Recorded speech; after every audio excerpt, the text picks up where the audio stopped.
برای ارائه مقاله 8 در خدمت شما هستم. عنوان این مقاله رو تربیت ذهن، آموزش و پرورش در نظر گرفتم. خب ابتدا مقاله رو براتون قرائت میکنم. تربیت ذهن، آموزش و پرورش. جامعه انسانی بر اساس روابط تعاملی تشکیل می شود.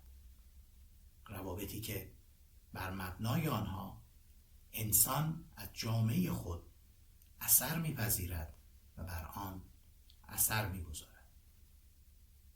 بنابراین از نهاد خانواده تا مدارس و دانشگاه‌ها رسالت اصلی خویش را آموزش و پرورش یا تربیت ذهن انسان معرفی می‌نمایند.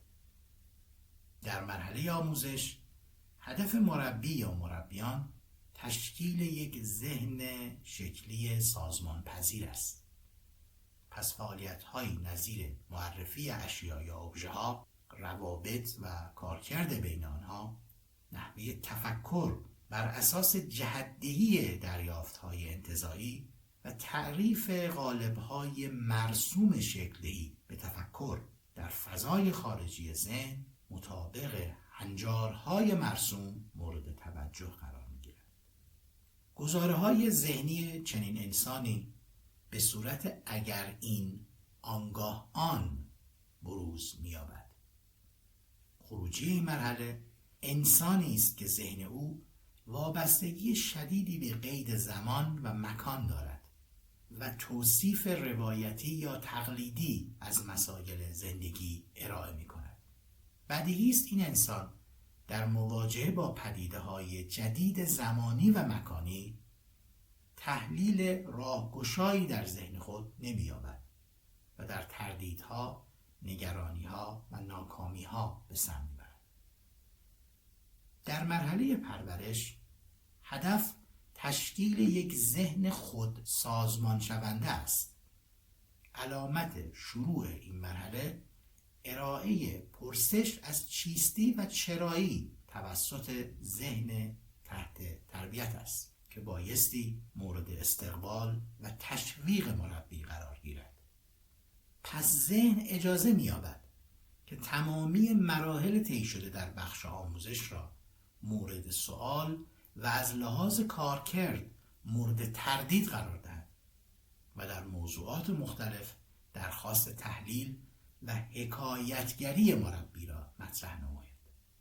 گزاره‌های ذهنی این مرحله از چرایی و چگونگی آغاز می شود و پس از تجربه و دریافت نتایج و امکان بررسی چند باره موضوعات به طرح پرسش‌های جدید و ارائه راهکار می انجامد.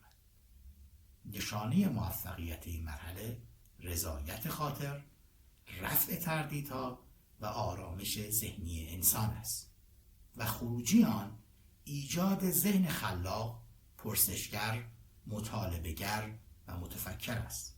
این ذهن قابلیت توسعه فضای شکلی و فضای تفکرات انتزاعی را دارا خواهد. خب به بخش توضیح و تفسیر مقاله رسیدیم. من نظر شما رو به دو اصطلاحی که در متن مقاله به کار بردم ابتدا جلب میکنم. در جایی از مقاله من صحبت از یک ذهنی میکنم که قرار سازمان پذیر باشه و در جای دیگه صحبت از ذهنی میکنم که بایستی خود سازمان شونده باشه.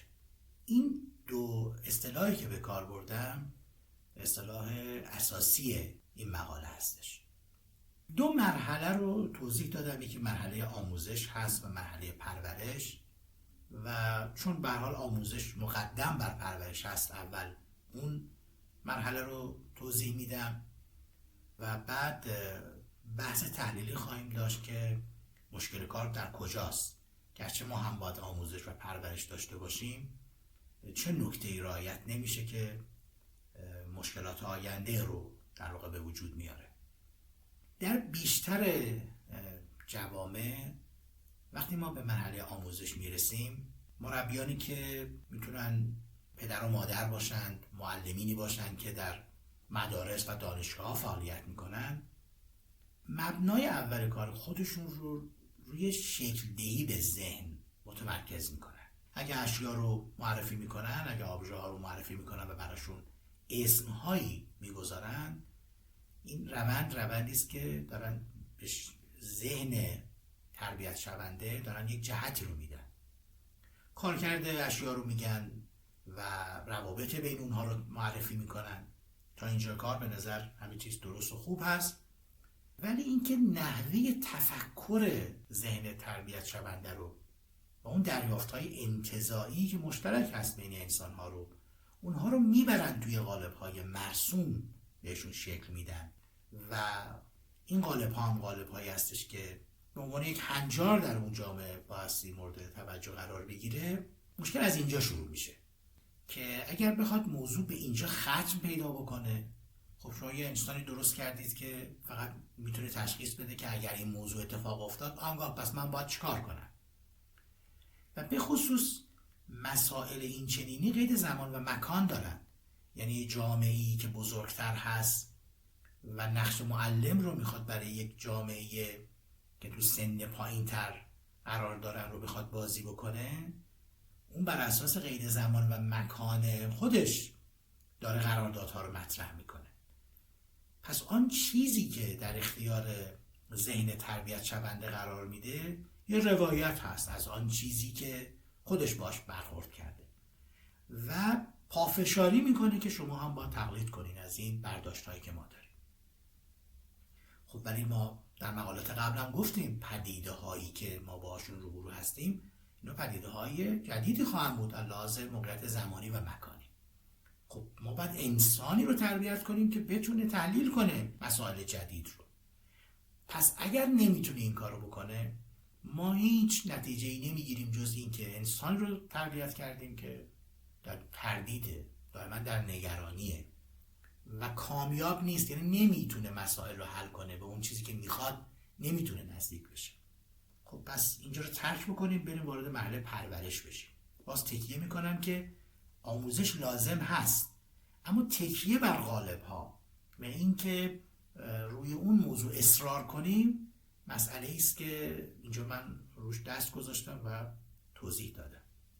مرحله پرورش پس از مرحله آموزش باید شروع بشه. حالا همونطور که گفتم باید بریم و ذهن خود سازمان شونده تربیت کنیم. از کجا شروع کنیم؟ سوال اینجاست که خب من توی مرحله آموزش که هستم از کجا باید جابجایی روش رو انجام بدم و پرورش رو شروع کنم. در مقاله گفتیم علامت شروع این که شما باید پرورش رو هم حالا باید لحاظ بکنید اینی که فرد تربیت شونده شروع کنه به پرسش کردن. همیشه هم همین گونه است. پرسش شروع میشه. چیستی؟ چرایی؟ اینجا ذکر کردیم که مربی باید استقبال کنه، باید تشویق کنه این مرحله رو، یعنی مرحله‌ای که داره شروع میشه رو باید توسعهش بده و اجازه بده که ذهن تربیت شونده بیاد در مورد مسائلی که بهش آموزش دادیم سوال بپرسه، کارکردهاش رو مورد تردید قرار بده و حتی ارائه نظر بکنه و از ما به عنوان مربی بخواد که تحلیل کنیم و روایت رو کنار بگذارید، حکایتی به من بگویید که این مسئله‌ای که دارید برای من توضیح میدید یا قالب‌هایی که دارید مطرح میکنید اینها تو چه قید زمان و مکانی وجود دارن، از کجا شروع شدن، به چه طریق شما به این نتیجه ها رسیدید. میبینید که در این صورت اون فردی که داره تربیت میشه گزاره هایی که تو ذهنش هست فراتر از اگر این آنگاه آن خواهد بود، بلکه از چرایی و چگونگی شروع میشه و خودش هم این اجازه رو پیدا میکنه که اون موضوعی که شما مطرح دارید میکنید و قالبی که دارید ارائه میکنید رو تجربه کنه و ببینه که به چه نتیجه هایی میرسه و تکیه کنیم که چند باره هم باید اجازه داشته باشه که موضوعات رو مورد طرح پرسش و تحلیل قرار بده. اینجاست که شما میتونید توی این مرحله حتی از فرد تربیت شونده این انتظار داشته باشید که حالا راهکار خودت رو بگو، نظر خودت رو بگو. نشانه موفقیت توی این مرحله همین هستش که فردی که ما داریم باش کار میکنیم حالا رضایت خاطر داره، دیگه تردید نداره و یه آرامشی در او ایجاد میشه که میتونه بره به سمت اینکه این روال رو همیشگی داشته باشه، یعنی یه ذهن خلاق داشته باشه، میتونه پرسش کنه، میتونه مطالبه گری انجام بده و تفکر انجام بده. این چنین فرد اگر با موضوعات جدید روبرو بشه دست بسته نیست، چون یاد گرفته که بعد مسائل رو تحلیلی بهش نگاه کنه و پرسش مطرح کنه و راهکارهای جدید رو جستجو کنه در برخورد با مسائل جدید. دست بسته نیست و شروع میکنه به پیدا کردن راههای جدید. اینجور افراد هم میتونن فضای شکلی رو متحول کنن و هم میتونن فکرهای انتزاعی جدیدی رو مطرح کنن و برای جامعه خودشون راهگشا باشن. امیدوارم که از ارائه این مقاله راضی باشید و در جمع‌بندی هم بگم که ما مرحله آموزش رو قبول داریم. بدیهی است که باید یک نسل بعدی رو آشنا کنه با نظریات خودش، با تجربیات خودش. بیشک این موضوع باید وجود داشته باشه، اما مشکلی که در بعضی از جوامع وجود داره این هستش که این مرحله آموزش رو به پرورش پیوند نمیزنن. اگر این کار انجام نشه بدیهیه که افرادی که دارن تربیت میشن فرزند زمان خود نخواهند بود، بلکه فرزند زمان پدرها و مادرهای خودشون خواهند بود. در پایان این مقاله شما رو دعوت میکنم که به این آهنگ